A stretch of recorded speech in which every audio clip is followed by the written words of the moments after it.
Welcome to Three Films and a Podcast, the show where destiny brought together three friends to enhance each other's cinematic journey by watching three new movies in a series of themed rounds. There is no claim of ownership on any film footage used in this episode, as all film footage is owned in its entirety by the copyright holders. And just like every car in Too Fast, Too Furious, this podcast contains spoilers. Enjoy!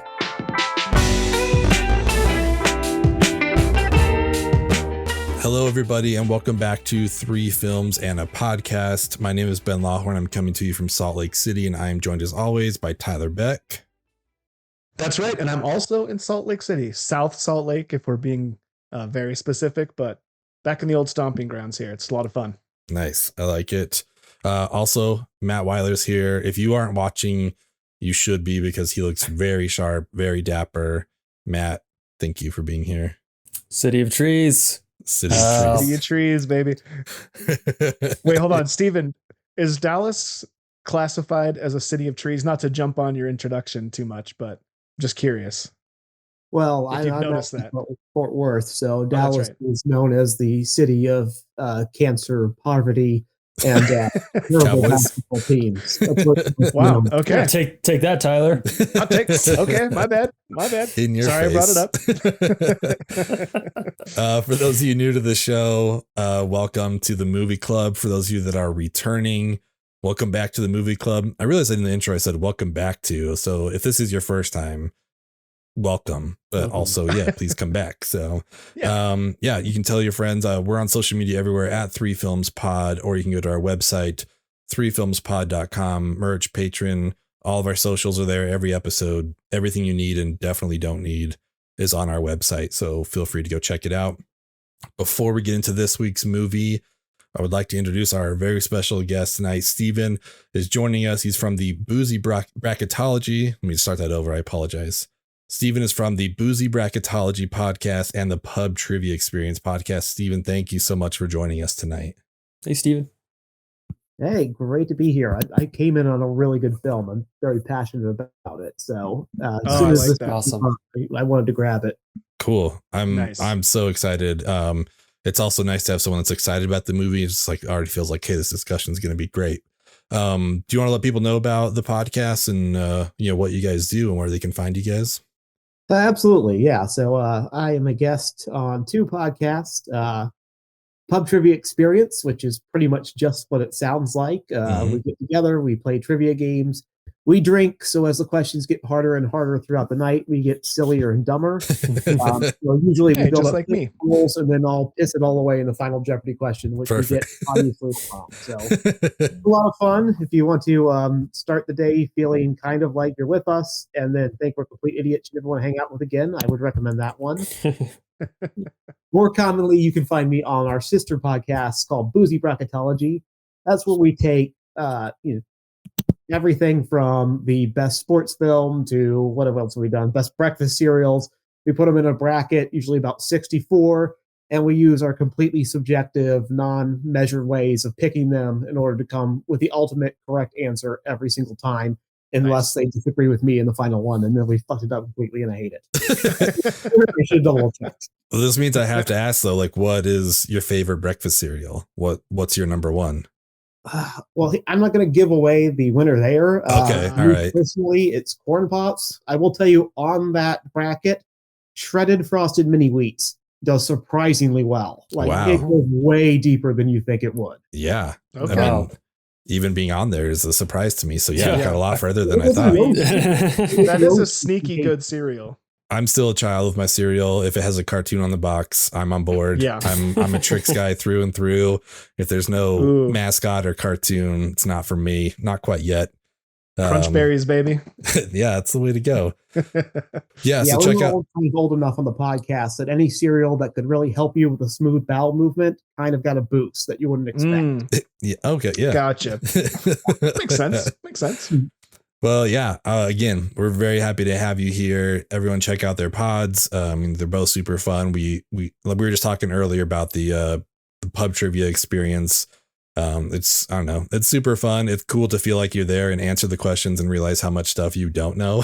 you know, but it's also fun when you're listening and like kind of yelling the question, the answer in your head. Like, I know this one. But I love pub trivia. And one thing that was interesting was like, you don't realize how much you rely on your team when you do those things. Mm-hmm. You know, because there was like the first 3 questions of the episodes I listened to, I was like, oh, I know all this. I would crush these guys. And I didn't know a single one after that. So it's like, it's like, oh, you really need your team there. So going solo is a trip.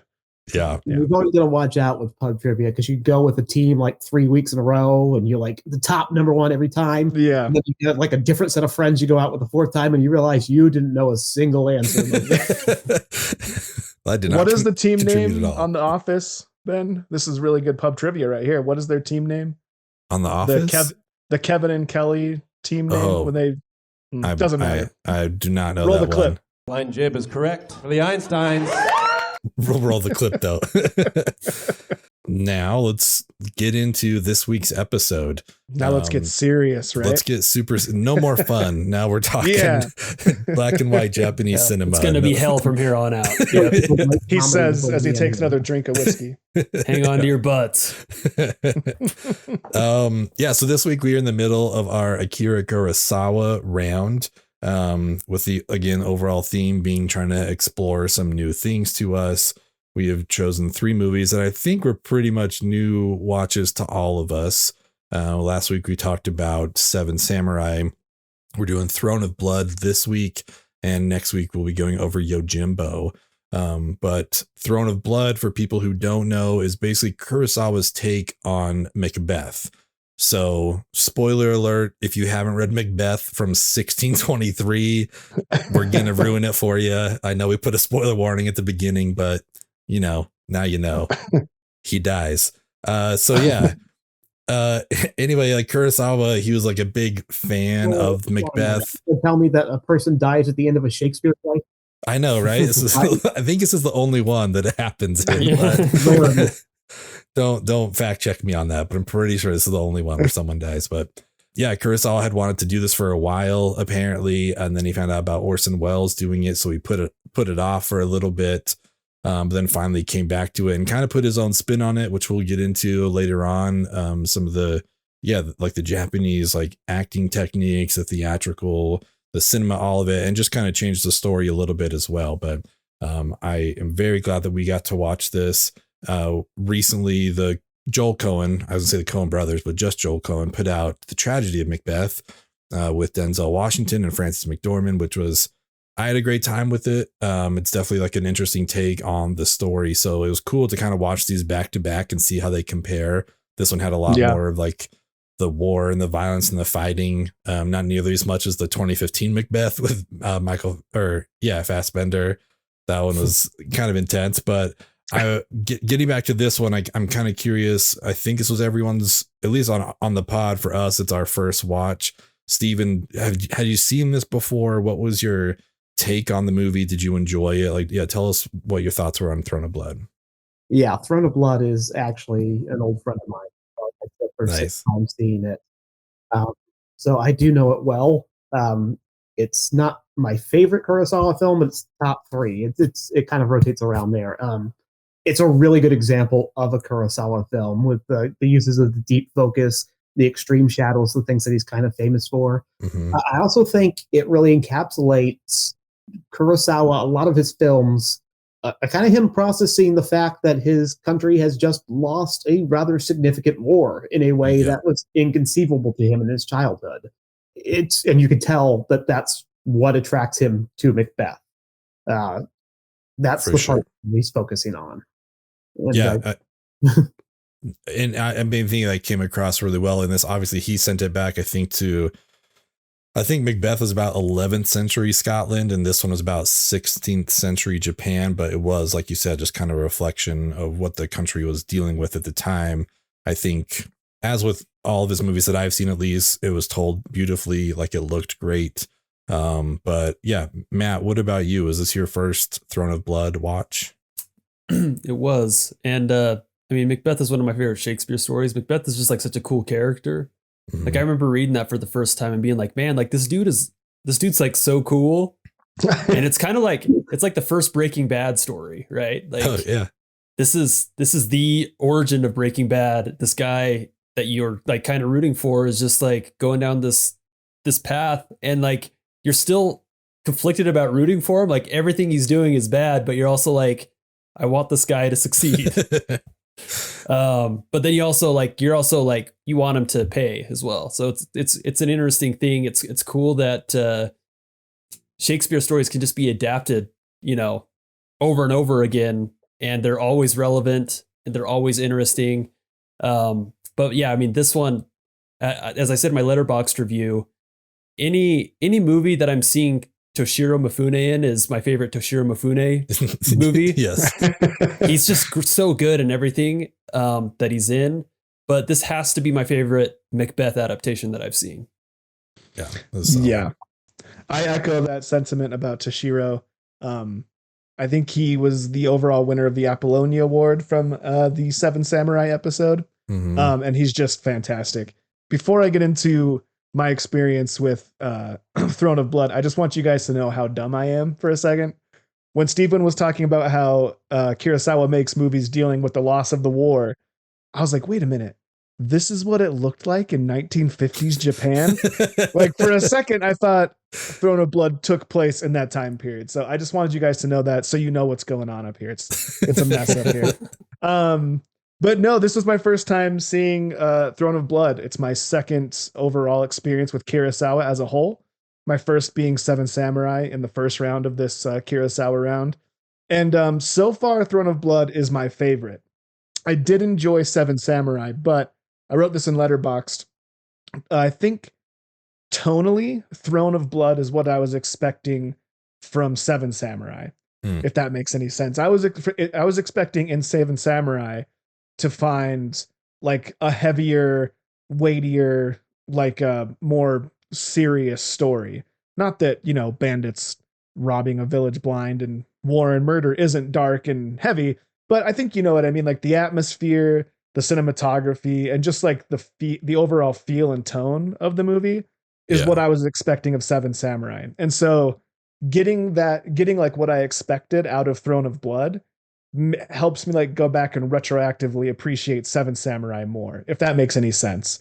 It like took the burden of expectation away from Seven Samurai for me. And because Seven Samurai was the one I'd always heard of, right? Like everyone, when people tell you about Kurosawa, it's like, oh, you've got to see Seven Samurai, and it's great.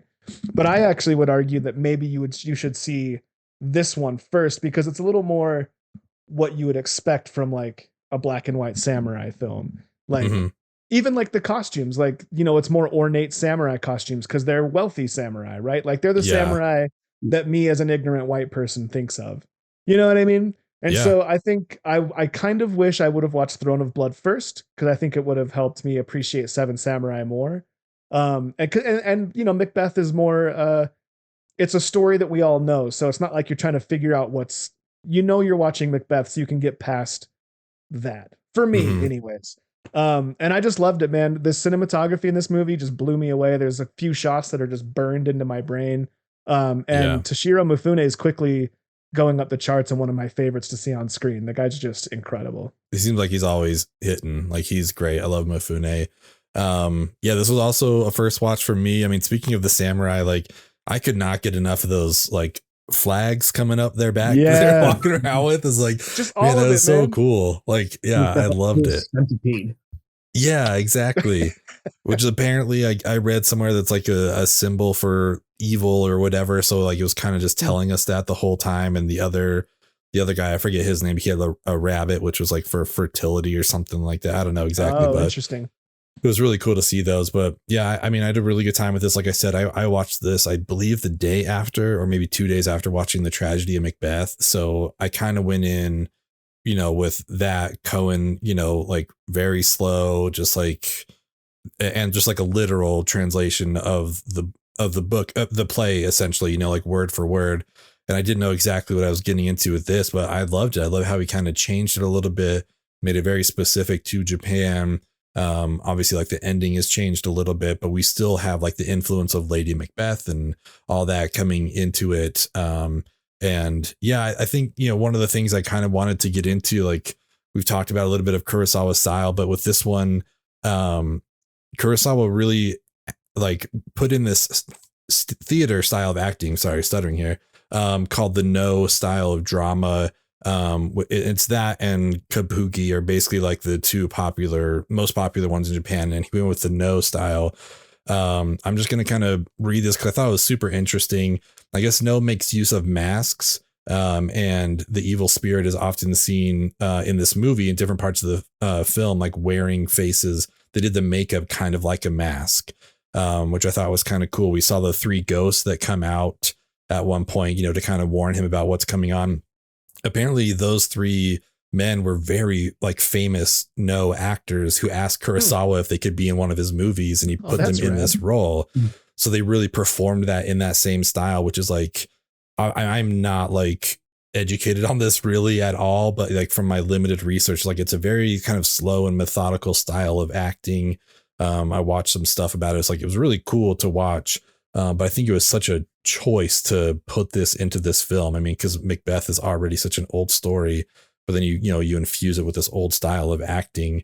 Some of the other, like, I don't know, I guess kind of hallmarks of it, like the score, like No theater uses just a flute and a drum, and we got a lot of that. It was all kind of jarring. I don't know how you guys felt about it, but like some of it in here, just like, oh my God, like that, it just like came out of nowhere.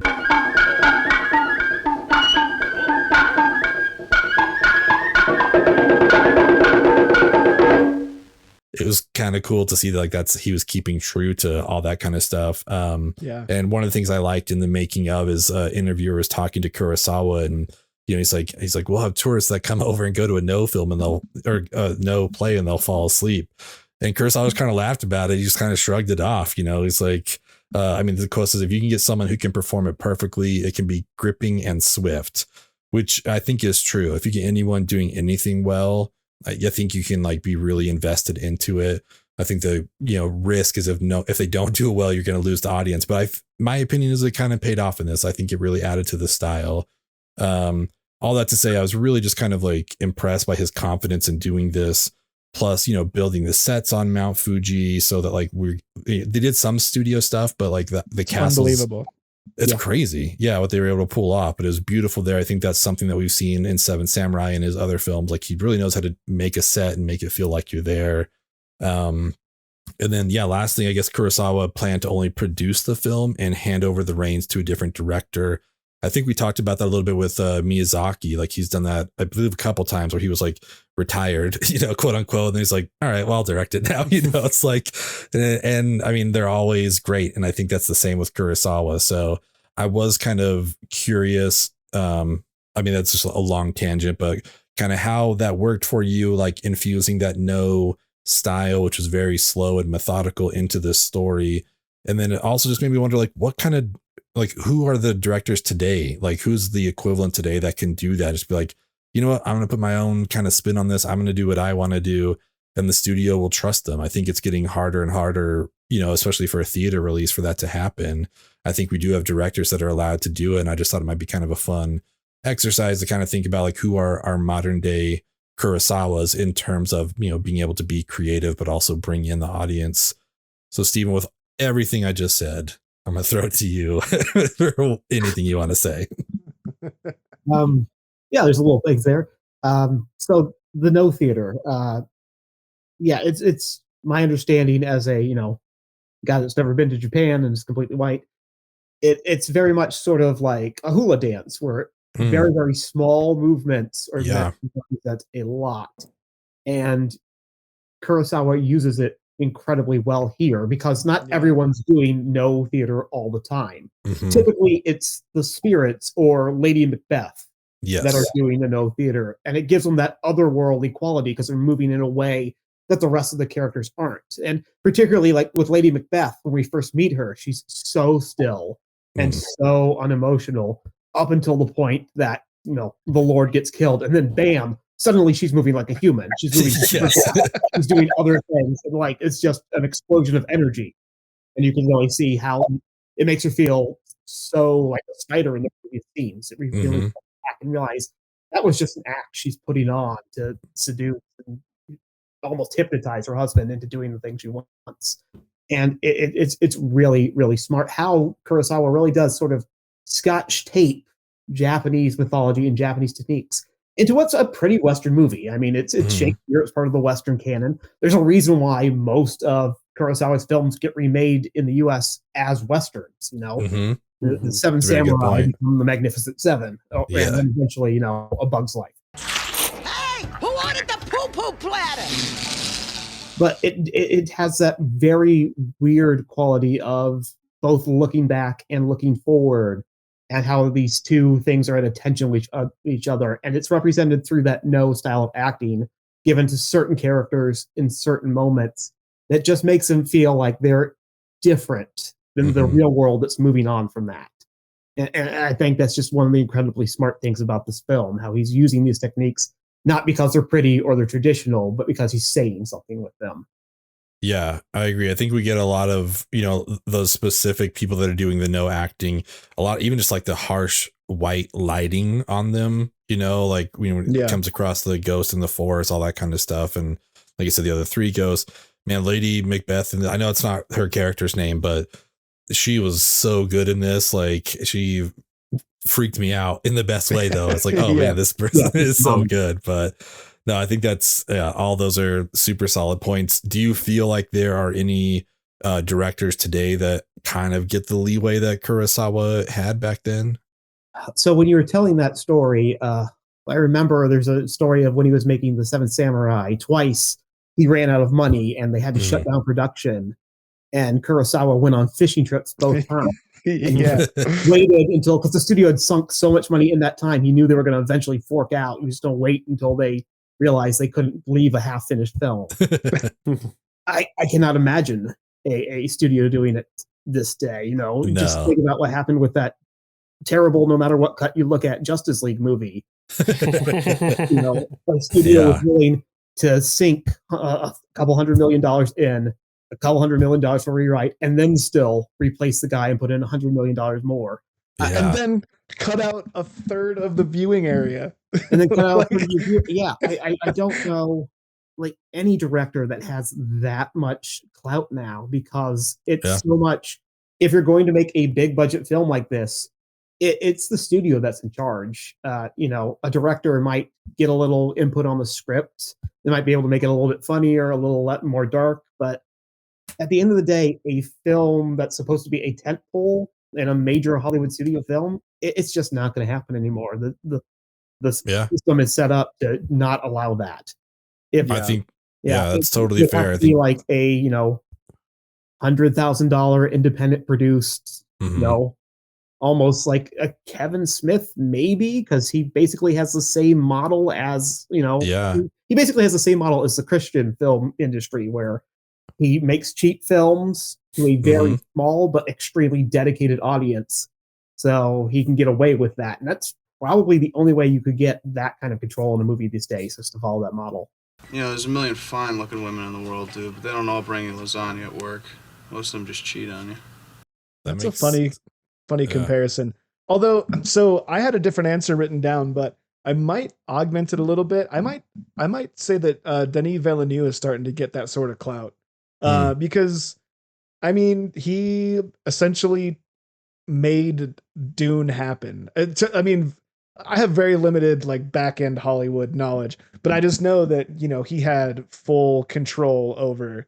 When I say no, I feel like I know that he had full control over how that movie was put together. It was his movie. It was very much an auteur project, and very much fits what he wanted to do. And he was able to make Dune 2 happen by basically saying, you have to just give me full control. And I mean, those are not cheap movies. And I was personally a big fan of the first installment of what I didn't realize was going to be a probably trilogy. I'll never forget, when it was over, I was like, oh shit. I was starting to do the math in my head. I'm like, oh, this isn't going to end with an ending. They're setting up a thing here. But anyways, so I would probably say it's early to tell. Maybe it's just because he's still hot and he hasn't messed up yet, but Denis Villeneuve seems to have that sort of clout with the studio, them just giving him the reins and letting him do what he wants.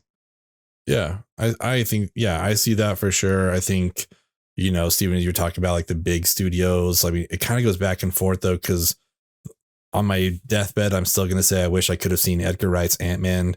and he felt like he was like batting 1,000 at that point, but they're just like, cool, we'll replace you, whatever. It's like, what? Are you kidding me? And to a lesser extent, Lord and Miller with Solo, like they weren't obviously on Kurosawa level, but they had been batting 1,000 as well with like the Jump Street movies and all this kind of stuff. And obviously they brought in Ron Howard, but I do think there's not necessarily a fine line, but the studios just go either way. It's like, you're replaceable, we can do whatever, or like, yeah, Denny, do whatever you want. Like, it's totally fine. Like, I don't know, we'll cater to this. Matt, what about you? So people who are familiar with the pod know that Star Wars is very near and dear to my heart. And I'm just to, before I get into this, I have to state and put it on record, I'm a fan of the sequel trilogy. I like them. But I feel like there's two answers here. I feel like on one hand, J.J. Abrams is one of those people they pull in to kind of do his J.J. thing, which in my opinion didn't translate super well to Star Wars. I felt like J.J. loves Star Wars, and then he did like J.J. things to Star Wars. Yeah. Whereas when they gave the keys over to Jon Favreau, who I feel like also has sort of that, he's like got a really great resume that studios trust with. I feel like he was able to take sort of a different approach and not make it as much Favreau as much as, make it more about Star Wars. And so I feel like both of those, whether they succeed in doing their own thing or not, I feel like are sort of that way where people pull them in because they trust them. I mean, if you're the guy that made Swingers, you get full reign on everything, right? I mean, once you make that, you're good to go. That's only your money, baby. I was thinking about this too. Like, my first answer was just kind of straightforward of like Tarantino. I feel like he at this point kind of has the reign to make whatever he wants, and he has like the dedicated fan base that's going to show up and see it. So I think he kind of, crosses that. But even just as we were talking right now, I thought it was kind of interesting with James Gunn, because, when he got fired and they were trying to find directors for Guardians 3, it felt like a lot of the directors were like, no, like, we're not going to do that. Like, that's his thing. Like, we're not going to step into this or whatever, which I thought was kind of interesting, because I wonder if like any directors back then, I feel like they would have done that for Kurosawa. Like, I'm not stepping into that, man. Like, that's his thing. Like, you hire him back, or you pay him whatever. And I know, I mean, we're comparing all these people to just one of the greatest directors of all time. So please don't think that like I'm saying Lord and Miller are as good as Kurosawa. We're just, we're just having you heard it here first, folks. But I don't know. Let us know what you think in the comments. Yeah, exactly. Who's better? 22 Jump Street or 7 Samurai? What's the better movie? It's a toss up, you never know. But we're gonna have a bracketology of the Lord Miller versus Kurosawa. We'll see what wins on that one. But yeah, I don't know. I thought the James Gunn thing was kind of interesting. So like, there's a lot of people who just, I think, again, like, no, whatever. But through Twitter, it's like, I feel like a lot of people turned that down because they didn't want to step on his toes there. And, now he's back on it, and I'm super excited for it. But yeah, I think all those are great. To speak to the no style, I think it's super cool. Steven, I think you put it perfectly and a lot more succinctly than I did, but just everybody wasn't doing it, but the people that were, it was very intentional, just to kind of give them kind of this, like, I don't know if it's like ethereal or just kind of like otherworldly perspective or whatever for the audience. Like, oh, this person's different than everybody else. I want to pay attention to what they're doing. And I think it was used wonderfully. Along those lines, we often will get asked on here, like, what movies we're covering. And we kind of have to give like a little bit of a pitch about that. But like, here's the movie we're picking. And some people might ask why, like, why did you go with this one? This one for me was just like, it was the number one, like, Kurosawa that I hadn't seen that I really wanted to, because Tyler took 7 Samurai for his pick. So it's like, okay, well, I want to see Throne of Blood. I want to see him do the Macbeth story. So that's why I picked it. But we like to kind of do a thing here where if you could show somebody a scene or a moment in the movie to sell them on Throne of Blood, what would you show them? And Steven, I'm going to throw it to you first. Yeah, I went back and forth a lot on what I was going to pick here, mostly because the scene that immediately to me, one of you had chosen and thrown on the notes before I got there. So a little aggravation there. But I think the one that I found ended up landing on was the dinner scene where Mickey doesn't show up. Yeah. And I love the way we play that scene, not only because it's got these, when we're focusing on, I'm just going to call him Macbeth because I would mutilate his name otherwise. When we're focusing on Macbeth, we have these very tight, quick shots of him. We're basically him, we see him drink his face, see him drink his face. And then when we go and cut to anyone else, particularly Lady Macbeth, we have these longer shots, both in terms of how wide they are and how long they run. And it kind of puts us in his mental state so that the point when Mickey's spirit shows up there, not only is it creepy as hell because we're seeing it in a long shot that just kind of slowly pans over, and we got this guy that's a little overexposed, so he's brighter than the rest of the room by a lot. But also, it does a thing that Toshiro that he does throughout this movie. He lets us see a thing, and then he gives us the explanation later. So when we see Mickey's spirit, we have been seeing these close-up, quick shots of Macbeth drinking. Like when Mrs. Macbeth goes off and says, "Oh, he's just drunk. Don't worry about it." Yeah, she might be placating people, but he might be drunk, right? Yeah. That's totally fitting with the character we know. And then that scene ends when the assassin comes in and he says, "I have Mickey's head." That's only afterwards that we get this confirmation. And it does this thing this film does very well, where we watch something, and then we get the answer at the end, and we have to reevaluate everything we've just seen. Yeah. And it lets us re-experience this film and really think and digest what we just saw. It's one of the reasons why this is probably one of the smartest films, which is saying something from a very smart director. But it has us really think about what we saw. Like, I think that's just a brilliant scene, and I think that's a very good example of that technique that we see throughout. Totally.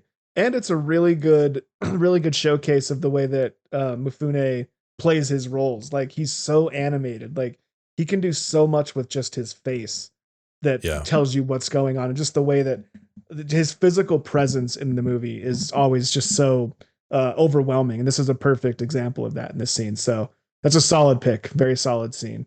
While acknowledging that there are many objectively better scenes to choose from, like the one that Steven just presented, I'm going to say the scene when we first meet Asagi, that's Lady Macbeth is what we've been calling here in the podcast, with the first time we see her at the North Castle. And honestly, I'm picking this whole scene just for the shot where we first see her, where she's sitting in the throne room. She's bathed in light. There's tons of shadow. It's just a really beautifully composed shot. And that shot has just been burned into my brain since we saw it.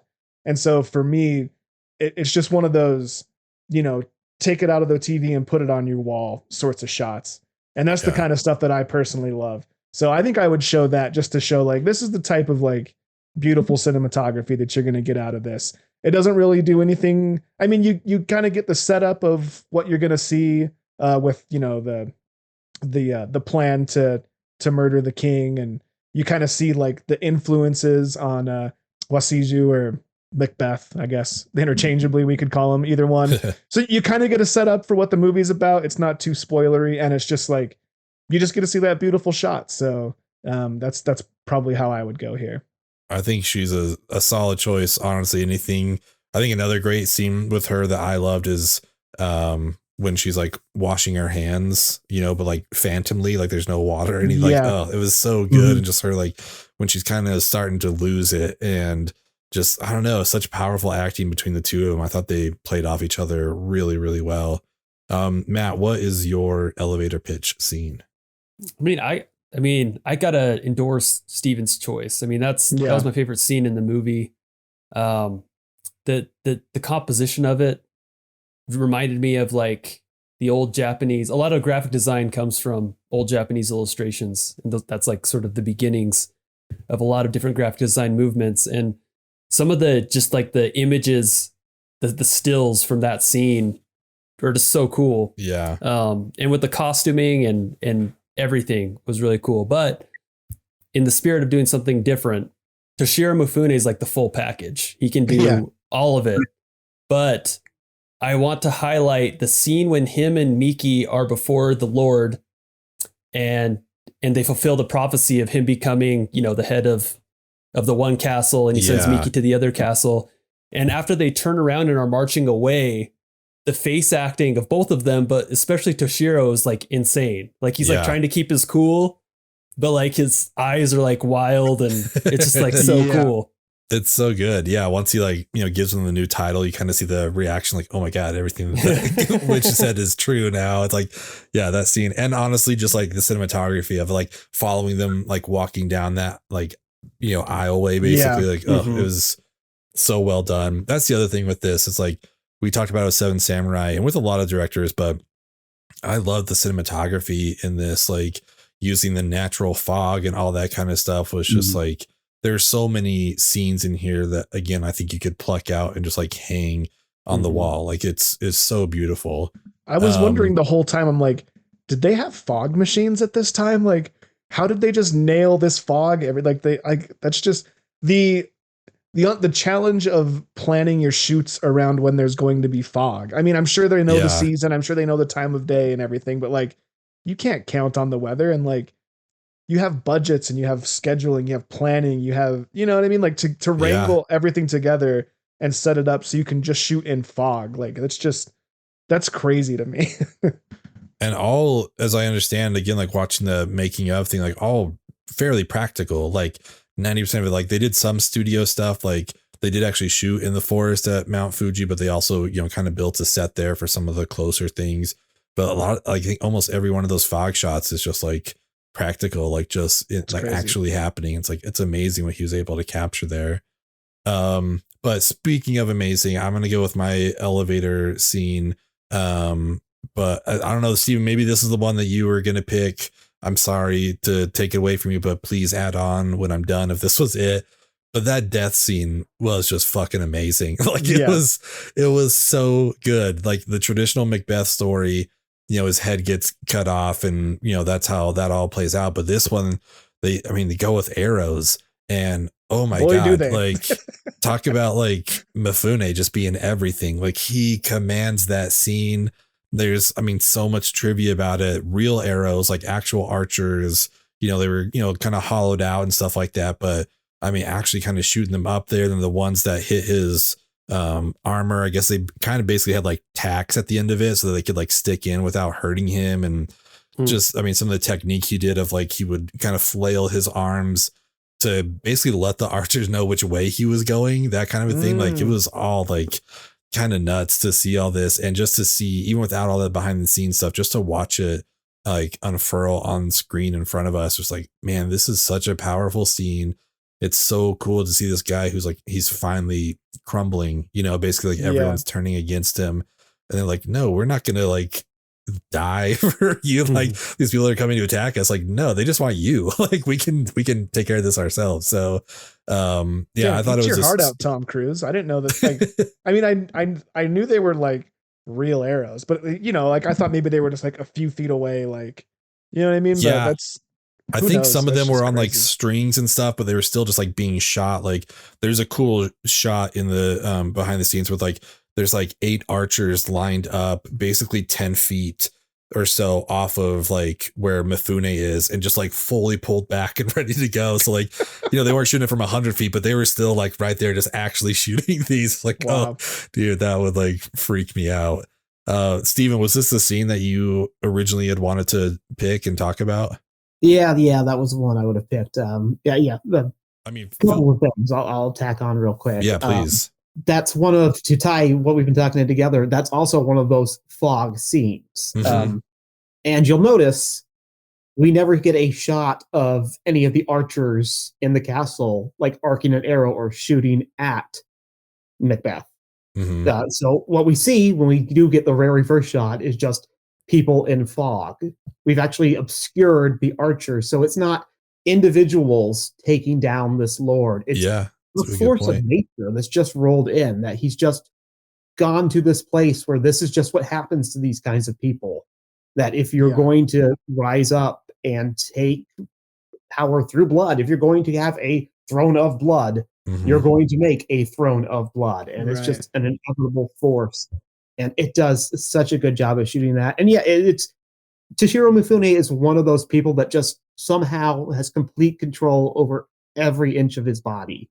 I mean, his mustache is doing a lot of the work, to be fair. Oh yeah. I can't remember his face, but he is just, it's basically him and Jim Carrey at his prime. They're probably the two people who have been most in control of their bodies in the history of humanity, and they both used it great. Toshiro Mifune is amazing in this, and he's basically got little blocks of wood under his shirt and an archer behind the camera. And he's just taking shots. It's a miracle. He survived it. Really? He's gonna lose an eye.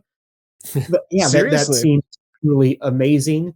And it does that thing where the guy gets hit by an arrow. He doesn't go down instantly, and you don't sit around thinking, "Oh, come on, how many arrows?" It's not Boromir at the end of the Fellowship of the Rings. You're gonna walk in the heart 12 times before he goes down. Come on, Peter Jackson. No, it's an incredible scene. We feel his agony, and we also get the catharsis of him dying. Like, we're upset he's dead because he's actually kind of a badass, and we like him. Yeah, he needs to die because that's the nature of what he's created. Well, I'm glad you say that. Like, we don't, like, we're sad that he dies, because in all reality, like, none of, at least in this adaptation of the story, like, none of those decisions he made were actually his own decisions. Really, he was like pushed to do it by these spirits and by Lady Macbeth, and that's why I wanted to show the scene that I showed, is so you can see, like, this guy, like, he's not. This isn't his nature to be this ambitious or to do this overthrow. Like, he's cognizant of the fact that I think it's he that says the king that he's going to overthrow was himself put in power because he killed the king before him. So, like, he knew, like, it seemed like he knew that this was going to happen to him, and he was pushed to do it by these outside influences. And I thought that was, like, one of the most compelling parts about his character, because you're right. Like, you do want him to succeed. You know, he's doomed, not only just because of we know the story of Macbeth, but just like, like you said, when you take the throne by blood, you leave the throne in blood. So it's just, it was really fun to watch it play out. And I did really appreciate it about this telling of the story of Macbeth. For sure. Yeah. I think, we saw his prophecy get fulfilled, and then I think that just starts to drive him crazy because, his friends' kids are going to take the throne. It's like, all right, well, I know how to solve that problem. Like, he doesn't have any kids left, and all that kind of, so he just gets to watch, the kind of power go to his head and all that kind of stuff. I think the fog is a great point, Stephen, because we see it at the beginning of the film too, when they're in, also, I really like the literal translation of this movie, the Spider's Web Castle, which I thought was kind of cool, but they're in this forest and they're riding through, and they just like get, they're getting nowhere. They run into the witch, and then suddenly, like, the fog clears after that, and they know where they're going. And I do think that's kind of representative of, like, he's like kind of lost, doesn't know what's happening, and now he has like a goal. It's like, okay, things are clear now. I know what I'm doing.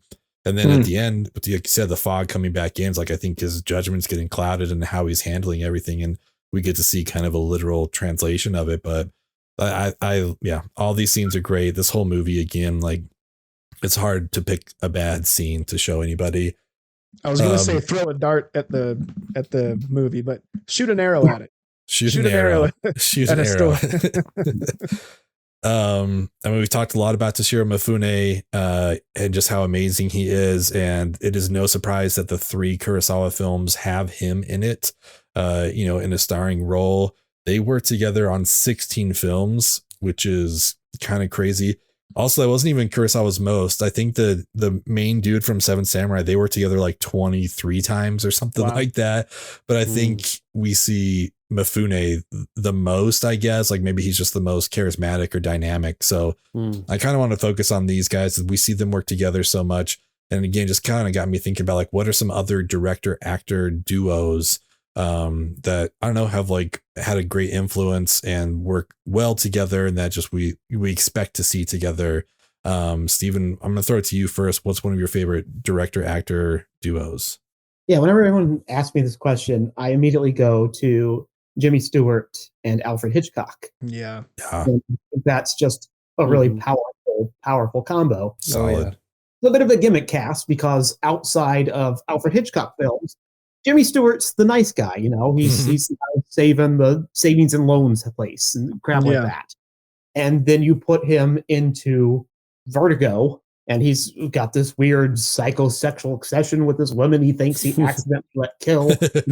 He's trying to gaslight this another woman into becoming her. And it just plays on your sort of your expectations versus what the film is. And Hitchcock and I assume Stewart knew that and used that so well every time they collaborated. Yeah. It comes out, it's all of his best performances are his Hitchcock films. And frankly, most of the best Hitchcock films have Jimmy Stewart in it. So I wish they had done more. That's the one I always go to because they're brilliant together. Yeah. I think it's a great choice. Like we did It's a Wonderful Life. And before that we did Vertigo, and I wish they had done more stuff together as well. I'm sorry, Tyler, go ahead. No, I was just going to echo that same thing. I couldn't possibly agree more.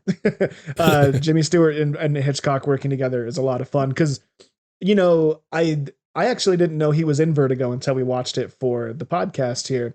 And like you were saying, I kind of knew him as just like America's dad or, America's grandpa, just like good old aw shucks Jimmy Stewart. And so to watch him play this role where, I wouldn't call him deranged, but he's going through some stuff and there's a little bit of darkness, like it was interesting to see him play that kind of role where you're like, you sort of question him a little bit more than you normally do.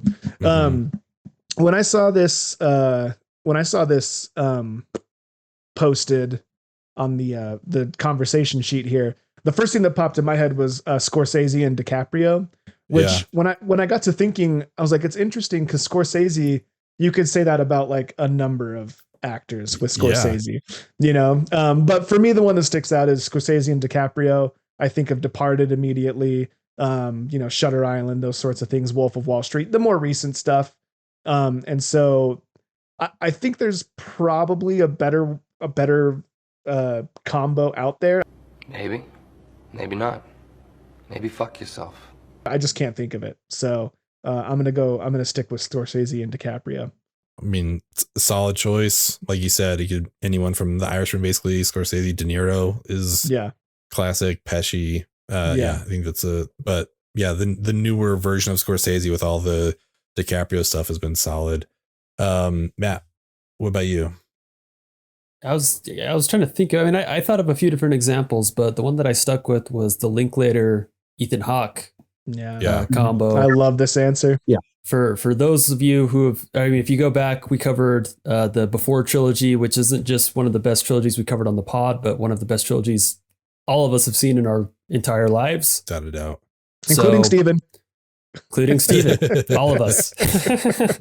We were speaking for him. No, but we're big fans of that combo. I think I saw today that Ethan Hawke expressed a desire to work with him again, which I'd be down for. So it was on top of my mind today.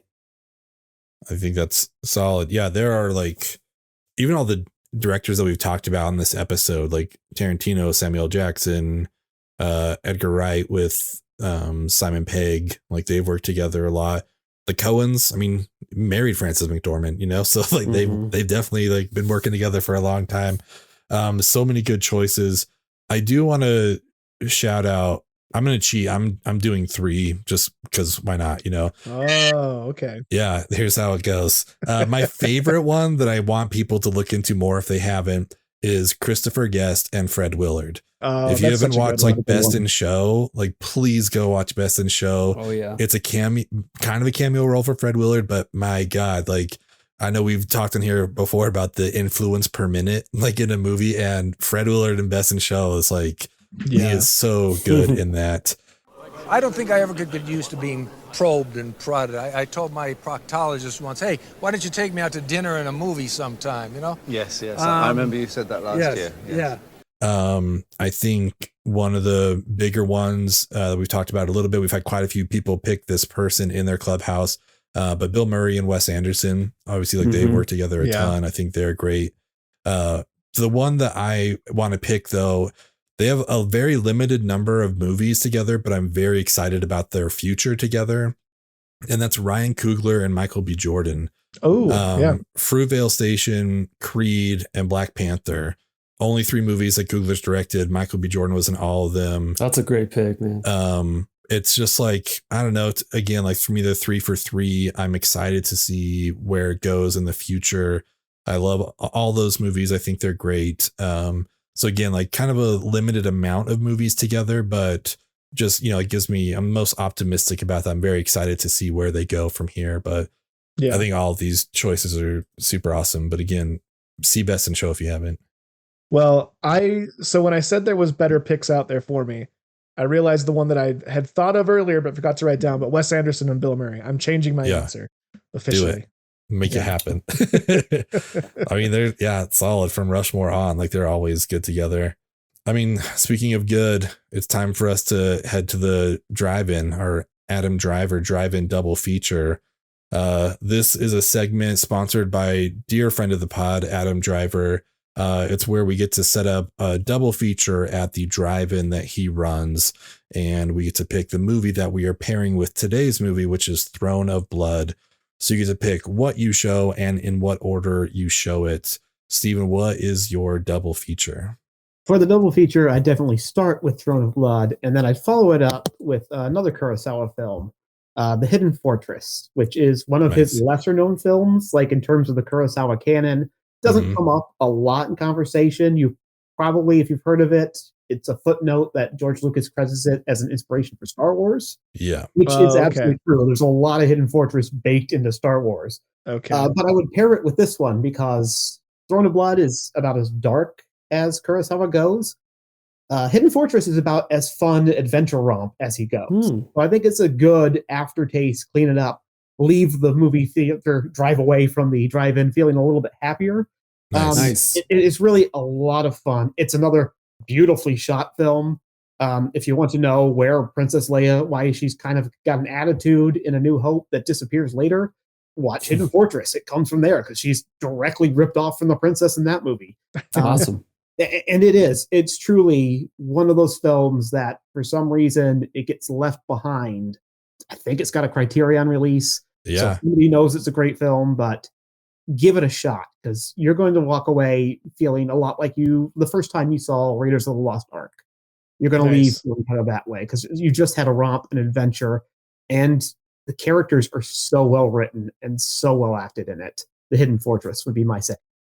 That's awesome. If we win and if we do another Kurosawa round, which I'm sure we will, that would be my pick because of everything you said, like knowing the influence that Lucas said that it had on Star Wars. I think he even had like pan wipes like in the movie and stuff like that, which he took over to Star Wars. But I really want to see that movie. So somehow I'll work it into our schedule and make us watch it. But I think that's a great choice. Tyler, what's your double feature?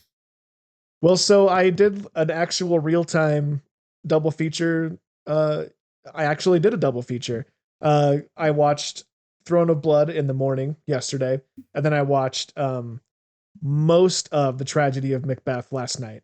It got a little too late, and I realized I was up against it, so I went to bed. And I'm finishing it tonight. So technically, it's not a real double feature, but we can just pretend. So I would do exactly that. I would watch Throne of Blood first and watch Tragedy of Macbeth second. And the reason I would do it in that order, I actually enjoyed Throne of Blood more than I'm enjoying Tragedy of Macbeth so far. I like Tragedy of Macbeth. It's fine.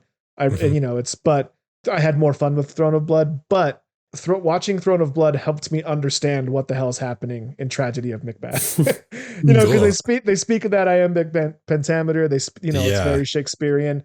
And if I didn't have a primer on what the story is beforehand, I might be a little lost. So I would recommend doing it in that order, just so you know what's going on. But they're both beautifully shot, black and white, slow paced. I didn't mention earlier talking about no theater. Apparently I'm a fan of that style because I love Throne of Blood. I love the slow pace of it. I love the slow burn. I loved all the long holding shots, all that stuff. The way that Lady Macbeth moves very slowly and methodically, I thought that was really cool.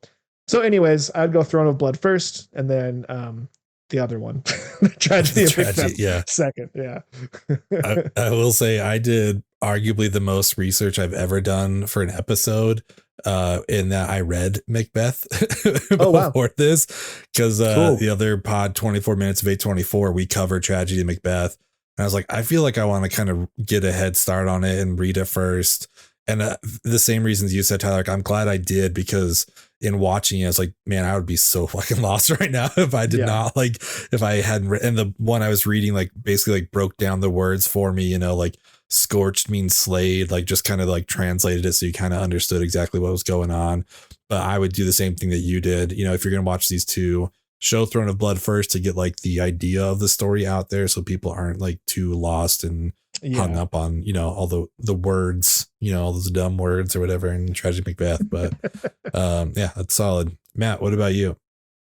So I, you know, it's kind of been a theme for me this episode. I'm taking the Macbeth story to a galaxy far, far away. And I am going to start with Throne of Blood, just because I feel like, I mean, that's a more direct adaptation of the Macbeth story.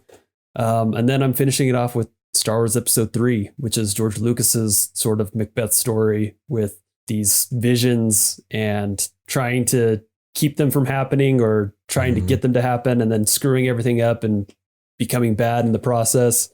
It is interesting that, you know, there with the original trilogy, there was always the speculation on how Darth Vader becomes Darth Vader and how he becomes bad. And it just like, I mean, it makes sense that George Lucas would, you know, mine from, you know, the great Shakespeare to tell that story in a Macbethian sort of way. So that's what I would show.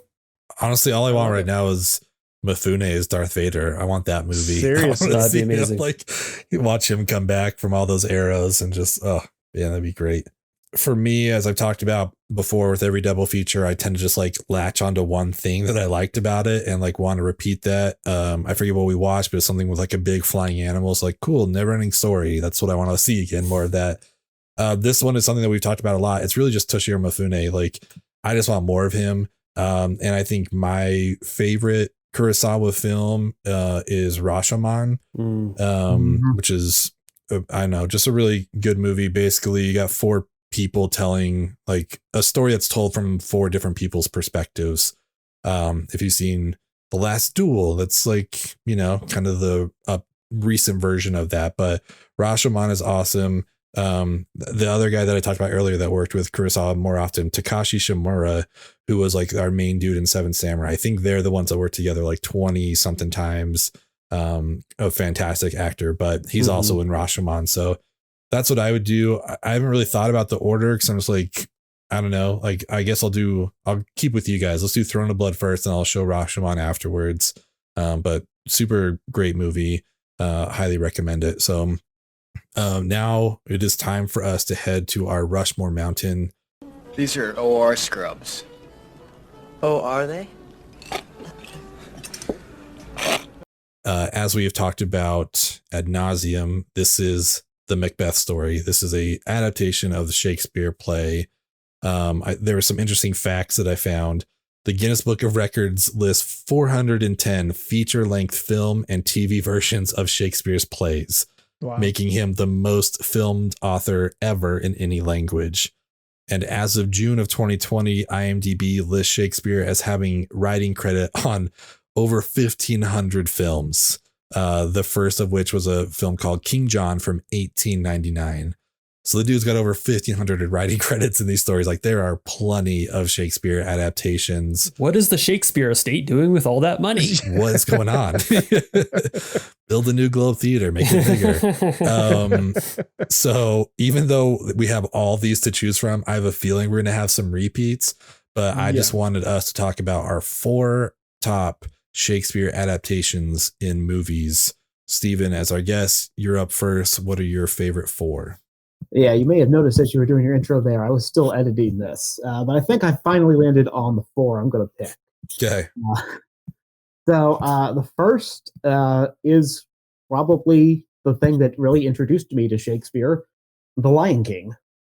Lion King is a very thinly veiled Hamlet retelling. It's a little different. Simba actually acts more like Prince Hal than he does like Hamlet, but that's still it's Hamlet. It's, you know, the rightful king gets displaced by his uncle who actually killed his father. He has to come back and claim his throne. It ends a little happier than the typical Shakespeare, but yes, it's still dealing with those bigger themes that Shakespeare was so interested in about the rights of kingship and the natural order and how if you put bad into the world, you're gonna get back out. That's what 80% of Shakespeare's plays are. Yes. So yeah, The Lion King easily on that list. The one I just put back in because I'm an idiot and completely forgot it exists until just a moment ago. Be nice to my friend Steven. I can't believe I almost left off The Chimes at Midnight. It's basically a synthesis of the Henriade, all those Henry the whatevers smashed together, and it goes around. It focuses on the Falstaff character played by Orson Welles, who also directed it. Wow. Yeah. Okay. So it's this weird mishmash. It's not an exact replica of any play, but you get to see Prince Hal grow up to become the king through the fool character. Huh. And, it's Orson Welles using his portliness to his portly best. He's nice and fat and sweaty for the whole thing, and it really pays off. And it is it's probably his best shot film.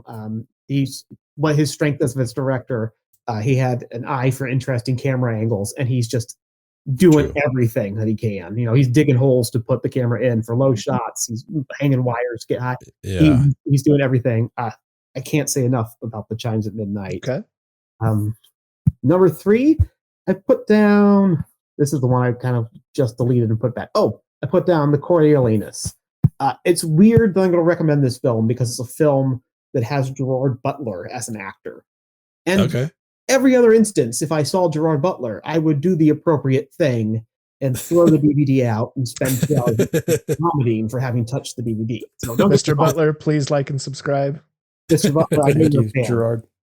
Ray Fiennes plays the titular character of Coriolanus. It's one of those plays that you never see, nobody ever talks about. So, brief synopsis: it's Coriolanus is a Roman general. He wins a victory over the invading forces. He's like, everyone loves him. They're about to vote him in to whatever you call the dictate, whatever the official title was at that time. And but he's got to do a little politic. He's got to go out and kiss some babies, shake some hands, and he just detests the Roman people. He hates them. Eventually, all the politicking gets so bad that he explodes, tells everyone their babies are ugly, ends up fleeing Rome, joining the army he just beat, and going up to reinvade Rome. And it's a question of loyalty and how rage is self-destructive. Again, it's Shakespeare. Put bad in, get bad out. Yeah. Ray Fiennes is incredible in it. And Jerry Butler, he's a good actor in it. I don't know why. Maybe if he only spoke in early modern English in iambic pentameter, he would be a better actor. He can't sing. I've seen Phantom of the Opera. He destroyed that. But he's really, really good in that version of Coriolanus. And like you say, broken clocks, right? Twice a day. So Jerry Butler he had a good performance when we witnessed it. Was bound to happen eventually. I will say, like, the duo of Brian Cox and Ray Fiennes, I think it's got to make up for whatever Jerry was doing. But it sounds like Jerry's also doing great. So this is awesome. Maybe he just picks that. He just swings. He needs to pick really swinging better base to what he is, I think. I got one more, right? Yeah, I do. Yeah. For that, I'm going to go back to Kurosawa and recommend Ran. Nice. If you never have a day and a half to sit down and watch a single film, make that film Ran. Okay. It's an adaptation of King Lear, and it is the best King Lear you will ever see. Awesome. Okay. I'm not going to spoil too much, but there is a scene very close to the end. There's been this blind monk who has been sort of the counselor for King Lear throughout, the King Lear character. Obviously, he's called something different. He's the whole time he's telling them, you need to go back, be with your sons instead of daughters in this version. You got to put things right. There's a cosmic order that we all have to put in here. And he likes to sleep on top of a roof because it's cool. So he sleeps on top of the roof. We see him there a couple of times. And towards the very end, we see him on the roof like we're accustomed to see him. And he's got a scroll that he likes to carry. He's blind, but he carries a scroll that's a picture of Buddha in it. And in this climactic ending where everything's falling apart because it's Shakespeare, it's King Lear, the blind man on that thin roof drops his picture of Buddha. And it's just this beautiful expression of Kurosawa of a person everything that they believed to be true has just abandoned them. Huh. And you realize that this image that you've been seeing throughout this film over and over of this guy sleeping on the roof, this very tranquil scene, is incredibly dangerous. That's because he's blind, he's got no help, he's up too high, and his world is falling apart. And that's just one of the many, many brilliant things in Ran.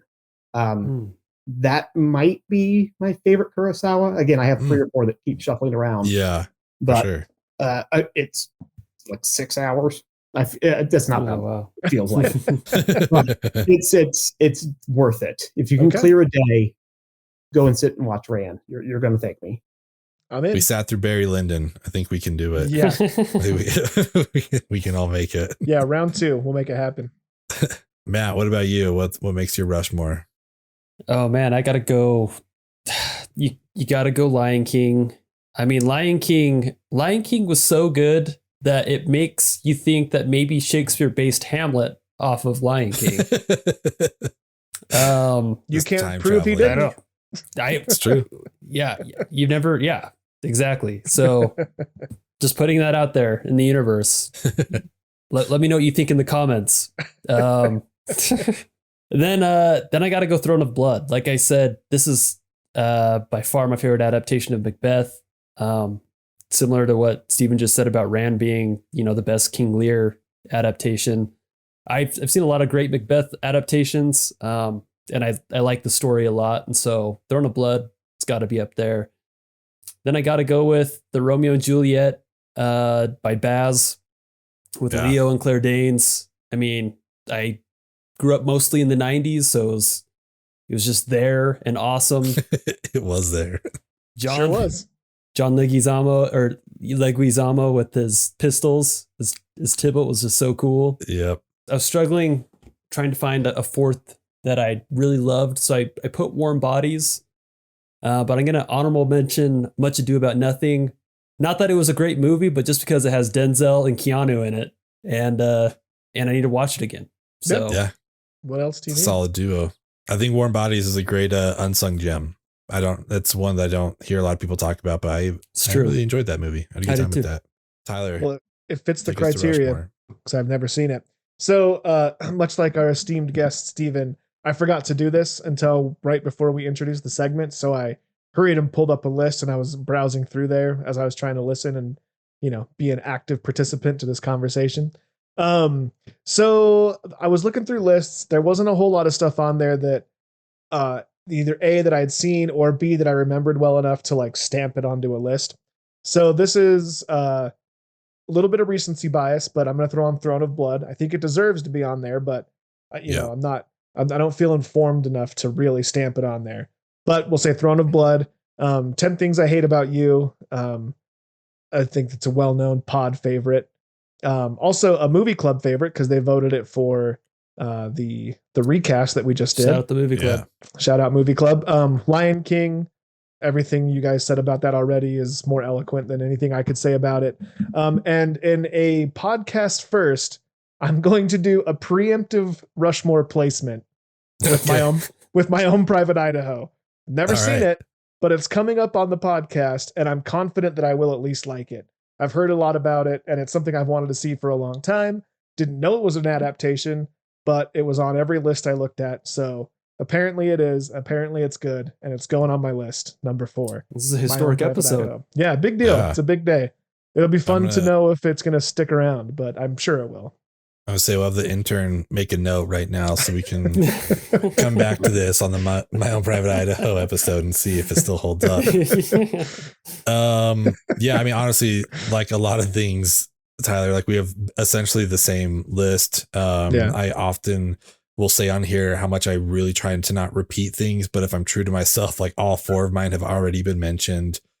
With the movie we've been talking about tonight, Throne of Blood, easily works its way on there. 10 Things I Hate About You, just one of the best, in my opinion, best rom-coms ever. I love that movie. Lion King, I don't know what else you can add to that. It's just like it's Lion King, it's great. And then Matt, I'm with you. Give me the Baz Luhrmann Romeo and Juliet. That's a relatively recent movie to my life, but man, I loved what he was doing with it.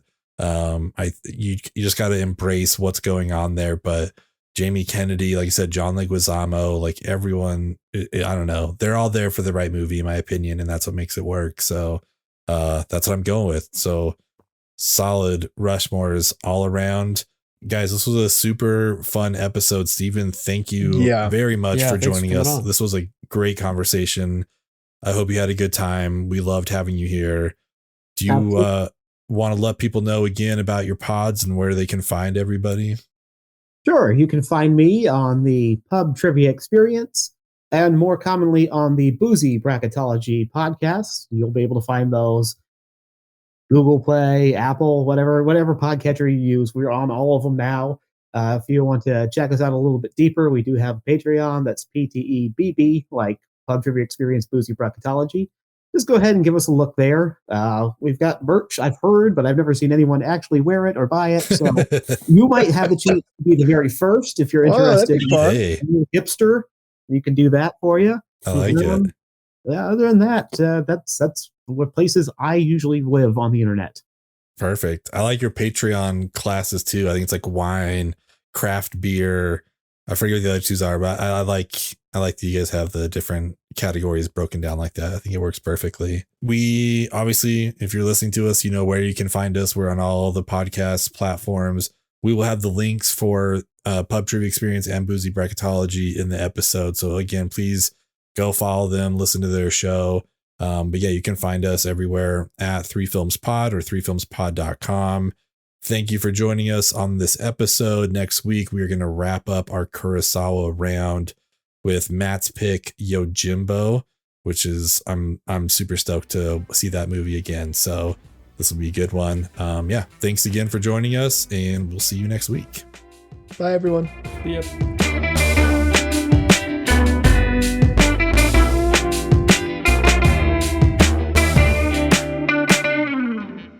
She is really giving him a thorough going over. Are all judges that thorough? I mean, she looks at the teeth. It's very important that all the attributes are examined. Teeth, eyes, ears, gums. Am I seeing right? Where's she putting her hands now?